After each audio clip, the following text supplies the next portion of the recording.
Getty. Alexander Coady and Shafi el-Sheikh. Londoners Alexander Coady and Shafi el-Sheikh are said to have been members of the brutal ISIS Beatles quartet of executioners in Syria and Iraq, also described the execution of hostages as regrettable.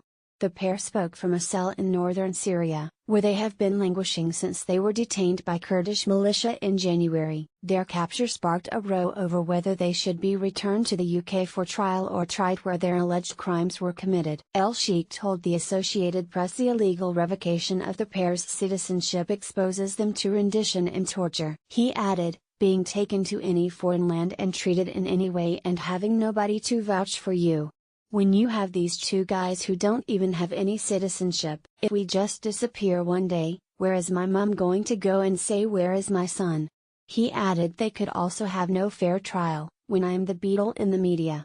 Along with Mohammed Imwazi, the nicknamed Jihadi John, and Anya Davis, Coady and El-Sheikh, a former child refugee, are thought to have been part of a group named after the 60s band because of their English accents. Getty. Jihadi John was one of the group. The four Londoners were linked to a string of hostage murders in Iraq and Syria during the bloody Islamist uprising and gained global notoriety. Imwazi, who was dead in a US airstrike in 2015, appeared in a number of videos in which captives including British aid workers David Haynes and Alan Henning were beheaded. Davis was convicted of being a member of a terrorist organization and jailed for 7.5 years at a court in Silivri, Turkey. In May 2017, Coady claimed that many people in ISIS would have opposed the executions on the grounds that there is probably more benefit in them being political prisoners. He said, "As for my position, I didn't see any benefit. It was something that was regrettable."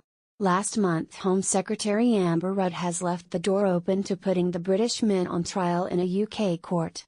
The Home Secretary said she was absolutely convinced and absolutely committed to the idea of them facing justice. Her comments came after Defence Secretary Gavin Williamson said the pair should not return to the UK, because they had turned their back on British ideas, British values. His comments threatened to spark a diplomatic row with the United States, which wants countries to take responsibility for their citizens arrested in the fight against ISIS. It was understood the pair had been stripped of their British citizenship, although officials at the Home Office refused to comment on individual cases at the time.